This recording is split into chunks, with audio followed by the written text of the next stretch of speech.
Alright, this is the BBC's attack on Hungary, part 2. Again, sad music, scary, dreary Nagyon rain. fáj a szívem, My és heart nagyon breaks. fáj számomra az, hogy látom Devastation of my country. Again, they don't show what's actually wrong. az országom pusztulását. For many, Orbán's Hungary is far from utopia, with the Prime Minister accused of corruption and eroding people's democratic rights. Tell me what the corruption scandals are. What democratic rights is he blocking? In the village of Kubikaza, the mayor is one of his most outspoken critics. What has Viktor Orbán changed in this country since he took power? Minden megváltoztatott, és sokkal rosszabb lett minden. No, he changed everything and everything became worse. He came into power and the GDP of the country has climbed. They are now encouraging citizens to have children. Tax breaks are going to people growing families, not to foreign migrants crossing the country, and everything became worse. A sajtószabadságot felszámolta. Now, freedom of the press destroyed legal institutions. I tried to find any of this. Freedom of the press. He's literally talking to a foreign correspondent in the country covering a story which is negative and continues to be negative over the president, the government, or the prime minister, the government, and the people of Hungary. That is press freedom. That is the legal institutions being protected. A jogintézményeket felszámolta. This mayor says he's destroyed legal institutions. This is a outspoken mayor who criticizes the president. If the president was actually doing the terrible things, would this mayor still be allowed to be mayor? And no, I mean, he's still mayor, so apparently the president doesn't come after him. Szomorú jövőt látok Magyarország. A sad future. Over Notice the the rain. past few years, Orbán has waged war with the European Union over its handling of migration. Hungary was at the front line of the refugee crisis, and although most people were just passing through, Most people were passing through. So you have hundreds of thousands or millions of people crossing your country. You decide it's a bad thing. Now, they don't tell anything statistic-wise about crime, harassment, anything. They just say they're passing through. Millions of people passing through your country. And you say, we don't want these people passing through our country, and you put up a wall. And that is all. within weeks, Orbán had built a fence to keep them out.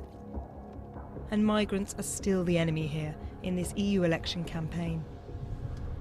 Now, in the EU election campaign that she's talking about, the rise of the right, the title of their story,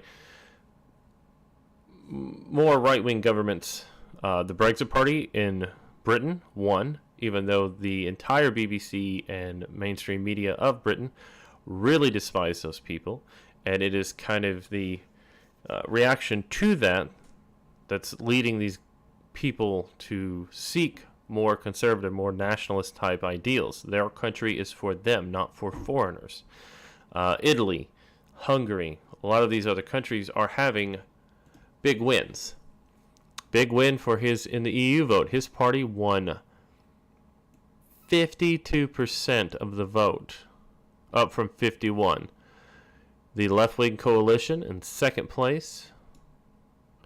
The Liberal Momentum Party at 10%, Socialist 6%, and the far right party dropped to 6.5%. So you see the far right, an actual party, as they label it here, is falling apart. Socialists are dropping.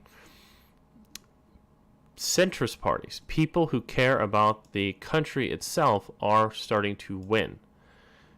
Being proud of your nation, wanting your people to do well, is actually the big thing here. These posters are absolutely everywhere. Voters are being Bombarded with "you should be Hungarian" to be in Hungary. Message to stop migration. And this is a country where last year there were fewer than 700 asylum seekers. Now, she just said in the previous section, I'll go back to the video here, this was the front line of hundreds of thousands, if not millions of migrants trying to walk across the border and cross through the country. And he slashed it down to 700 by building the wall and them saying, let's stop this. I believe Hungary is saying, let's keep the wall up, let's keep this thing funded, let's keep our eye on the prize. And she's saying, why? Why would you do that? Extremely biased part We've of the asked BBC. many times to speak to someone from Orban's party, Fidesz, about the EU elections, but they've refused. They've refused because the BBC is creating a smear piece. The piece we're currently watching now and talking about. If the BBC only plans to smear them, and where's this guy at? They're against the Hungarians supporting family values, and they're pro this guy who is supposedly talking about how horrible and how much they've destroyed the country. He's still mayor. No one's taking him So we're out. heading to one of their Foreign press campaign in the events. country. They only published their list of events for tonight a couple of hours ago, and so we've had to race here to make it on time. And the reason that they do this, we're told, is that they don't like journalists from outside organisations like ours coming along. Now, she's there in Hungary to smear the government of Hungary, and we are 4 minutes into a 10-minute thing, and they've produced no evidence. They have shown nothing to support them, no evidence of corruption or mishandling of government funds or of suppression of the media, and she wonders why they don't want her there, because she's there just to try and smear them without any evidence. Did you see that? He just spat in the window.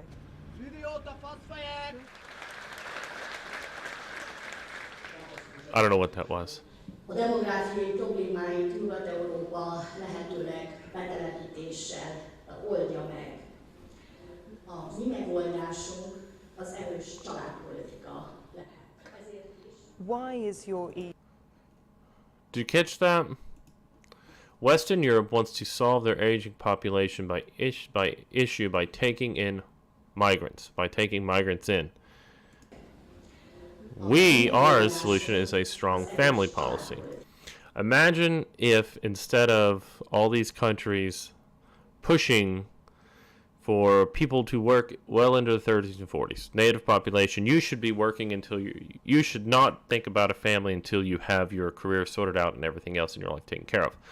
Imagine if they said, hey, when you have a family, the $100 billion we spend in the U.S. on illegal immigrants, we're going to take that $100 billion and we're going to dole it out so that if you have families and you're married, you want to have children, we make it easier for you to have those children. Make it easier for one of you to stay home. We make it easier to raise your children. Imagine the effect that would have. The most positive change, you would then see the native population, where culture and values are more similar, more homogenous, grow.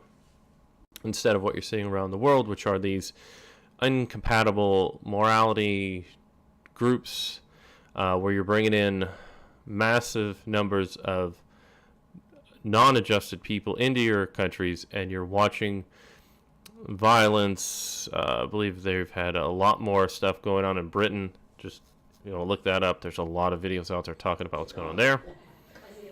Why is your EU election campaign focused on migration? Now, their campaign is focused on promoting Hungarian family values and not doing what the West is doing, which is importing millions of migrants. So she just showed you what they're talking about, and then of course she can't connect that they are promoting the values of Hungarians and the lives of Hungarians over that of migrants walking in from the Middle East or wherever they're coming from. You can't connect that. And migrants have virtually stopped coming to Hungary in recent years. Well, it's not a question whether in this time frame they are coming or not. This is mobilizing our electorate. That's the reason. They're mobilizing the effort to get Hungarians to have families, to have children, to grow internally. That's the answer. It's nothing to do with migrants. They want Hungary to be Hungarian. It's populism from a woman who's clearly concerned with colonization. The BBC wants the Middle East to colonize Europe. The Europeans, some of these nations, are turning national, and they're pushing back against the invasion of colonists from other countries, taking over their culture, taking over their jobs. It seems normal. It seems like the BBC would understand this. That's what we are expecting to talk about. Are Hungary's values on a collision course with the EU's values? No, I don't think so. I don't understand really, and nobody understands in Hungary, why we are not really cherishing European values if we see the solution for the migration policy differently. Okay, so Europe is full of Europeans, and Hungary is saying, why aren't we cherishing us as Europeans? Europeans really did pretty well conquer most of the world, especially the British, the BBC. Their heritage is on very educated, very big growth, being very dominant in the world, and even forming a lot of the nations that are there today. The U.S., Australia, Canada, ending slavery in West Africa, East Africa. They basically took over, and most of the governments, as the Europeans left, were in a very good state. It is only as socialism and the tribalism has come into those countries in the 20th and 21st century that you see them all start to fall apart. It is not the fault of Europe that these countries revert back to their tribal ways after the Europeans leave. See, time after time, economies fail because they reverted back to their original tribal nature. 5 minutes in on the second video, and I'm just passing 12 minutes, so I'm going to stop, and then we'll do part 3. Thank you for watching, and come right back.